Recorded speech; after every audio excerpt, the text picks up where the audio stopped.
10 list of the 10 demat account to the respected IO. My submission would be that if this honorable court order for at least one account for defreezing, then converted equity share will be transferred to that account within 15 days. No question of defreezing. First, let him see what he can do. Without defreezing, that amount will not come to that amount. No. ಈಗ ಈ 10 ಇದಾಗಿದ್ಯಾ, freeze ಆಗಿದ್ಯಾ? All are freezed. First ಅವ್ರದ್ದು ಹೆಸರು change ಆಗ್ಲಿ, ಆಮೇಲೆ ನೋಡೋಣ. And among that, one demat account is there, my lord, which is prerequisite is required, which we have already done needful for that. No, let him go through that, and then come back to the court.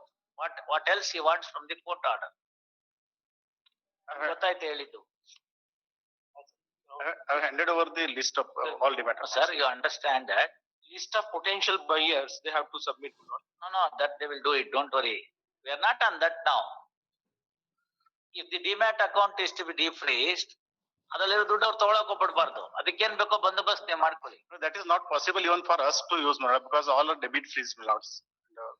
ಅದೆಲ್ಲ ಇರುತ್ತಪ್ಪ, ನಮಗ್ ಗೊತ್ತಿದೆ, ಅವೆಲ್ಲ ಬೇಡ. We are not there to. No. I should be doubly careful. See, I'm the custodian of that money now. In that account around 5.05 CR amount is there.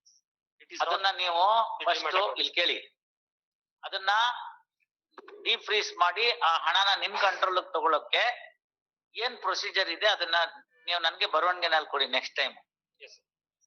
ಅವ್ರ ಕಡೆಗೆ ಅದು ಹೋಗ್ಬಾರ್ದು, ನಿಮ್ ಕಂಟ್ರೋಲ್ ಬರ್ಬೇಕು. ಅದು that money should come to you. 5.05 crores ಏನಿದೆ ಅದು ನಿಮ್ಗೆ ಬರ್ಬೇಕು. ಅದೊಂದನ್ನ ಮುಂದಿನ ಹೀರಿಂಗ್ ಏನ್ ಮಾಡ್ಕೋಬೇಕು ಅಂತ ನೀವು ಅಕೌಂಟ್ ನವ್ರ ಜೊತೆ ಮಾತಾಡಿ, ಯಾರು ಅದಕ್ಕೆ ಇದಾರೆ ಸರ್ವಿಸ್ ಪ್ರೊವೈಡರ್, ಅದನ್ನ ಕೇಳ್ಕೊಳ್ಳಿ. ಅದಕ್ಕೆ ಬೇಕಾಗಿರ್ತಕ್ಕಂತ ಡೀಟೇಲ್ಸ್ ನ ಮತ್ತೆ ಕೋಆಪರೇಷನ್ ನ ಅವರಿಂದ ತಗೊಳ್ಳಿ. ಫಸ್ಟ್ ಅದ್ರಲ್ಲೇನೆ ಒಂದಷ್ಟು ಟ್ರಾನ್ಸ್ಫರ್ ಮಾಡ್ಕೊಳ್ಳಿ. ಯಾವ್ದು ನಾನು ಡಿಫ್ರೀಸ್ ನೆಕ್ಸ್ಟ್ ಟೈಮ್ ಮಾಡ್ತೀನೋ ಅದಕ್ಕೆ ಅವ್ರು ಯಾರಿದ್ದಾರೆ ಅವರಿಂದ ಕೊಂಡ್ಕೊಂಡು ಅಲ್ಲಿ ಹಾಕೊಳ್ಳಿ. ಆಮೇಲೆ ಮಿಕ್ಕಿದ್ ನೋಡೋಣ. Understand that? ಯಾವ ಅಕೌಂಟ್ ನಂಬರ್ ಅದು? I have an X-Pro demat and trading account which is before my lords. ಒಂದು ನಿಮಿಷ ತಡೀರಿ, ಒಂದು ಚೀಟಿನಲ್ಲಿ ಬರ್ಕೊಡಿ ಅದನ್ನ.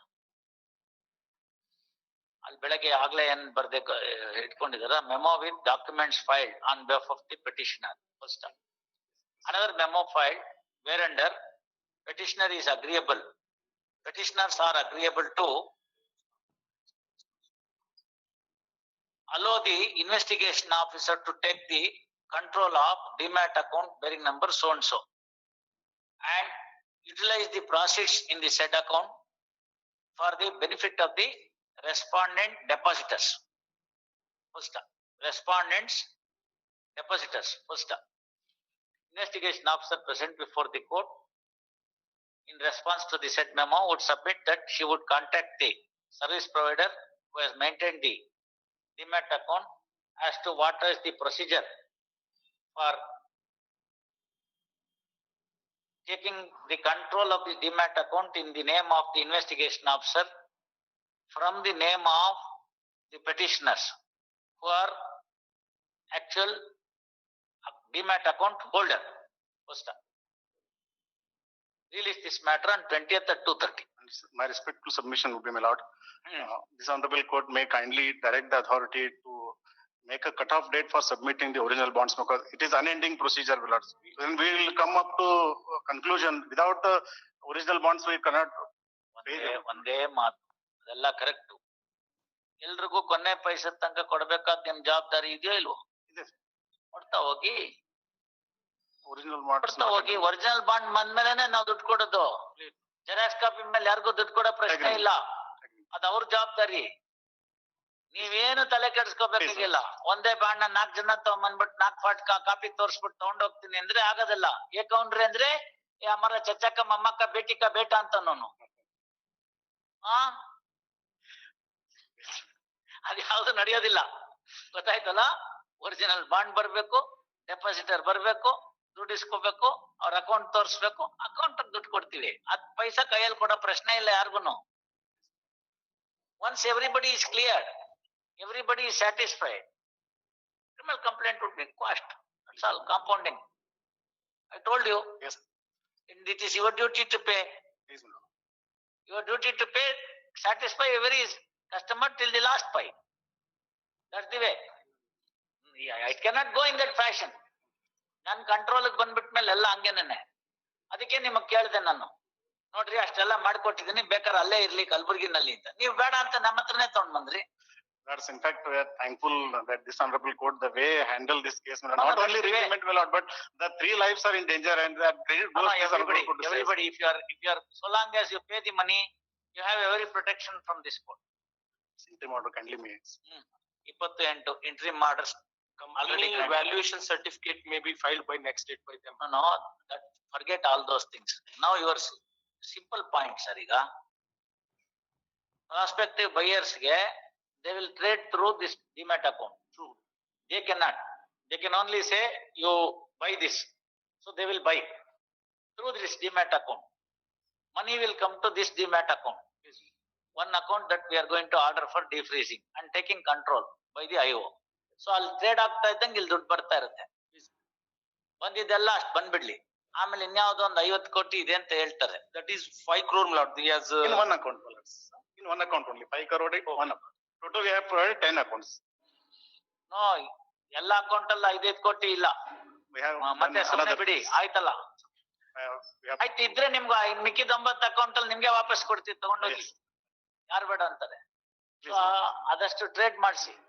ಆ ಡಿಬೆಂಚರ್ ಎಲ್ಲ it's not debenture, it is share certificate ಅಂತ ವಿ ಹ್ಯಾವ್ ಅಂಡರ್ಸ್ಟುಡ್.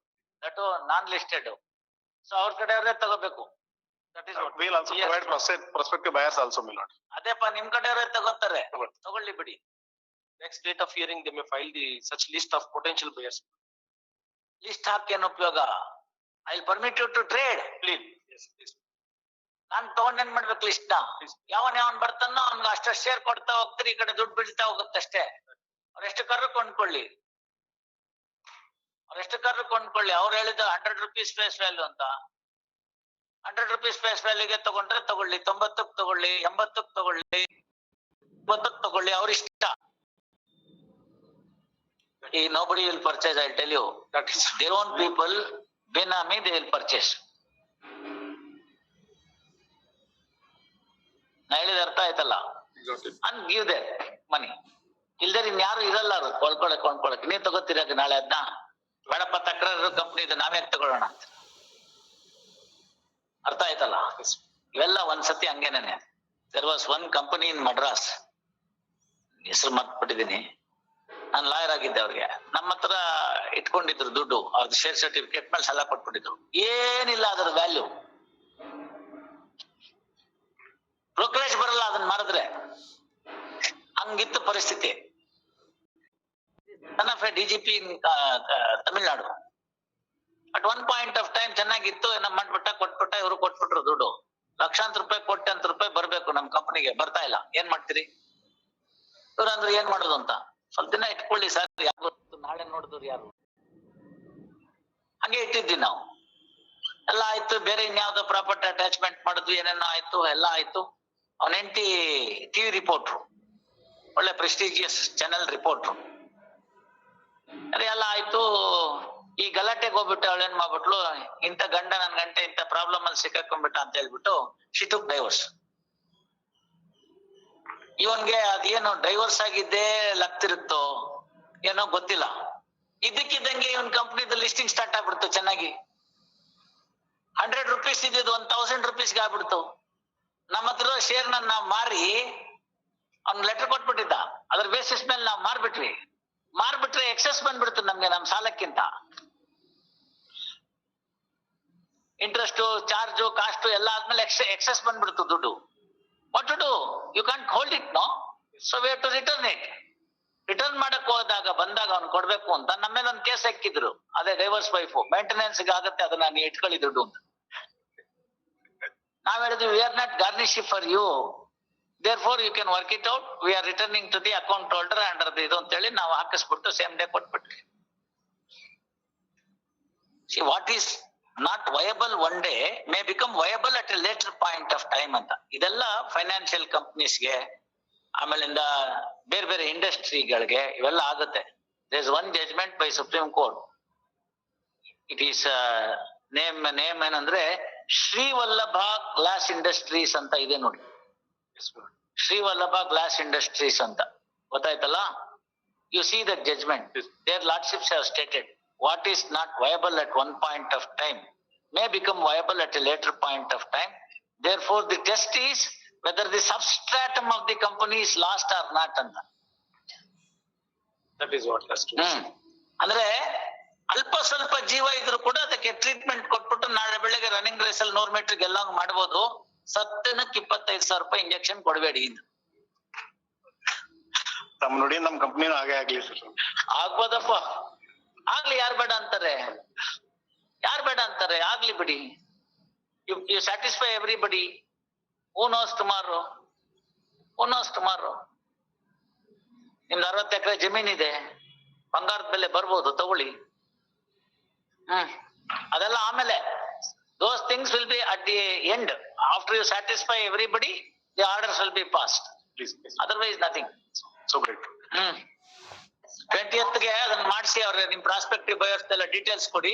ಅವ್ರು ಬಂದಿರ್ತಾರೆ ಏನ್ ಮಾಡ್ಬೇಕು ಅಂತ. ಅವತ್ ಬೇಕಾದ್ರೆ ಒಂದು ಜುಡಿಷಿಯಲ್ ಆರ್ಡರ್ ಮಾಡ್ತೀನಿ. Immediately he will take control. 21st onwards you start trading. Please. ತಾವು ಎಲ್ಲ ನೋಡ್ಕೊಳ್ಳಿ, ಗೊತ್ತಾಯ್ತಲ್ಲ. If need be, you take help of a share broker. If need be, take the help of a share broker. ಅವರೆಲ್ಲ ಹೇಳಿರ್ತಾರೆ, ಏನ್ ಬೇಕು ಎಲ್ಲ ಮಾಡಿಸ್ಕೊಡ್ತಾರೆ. So great.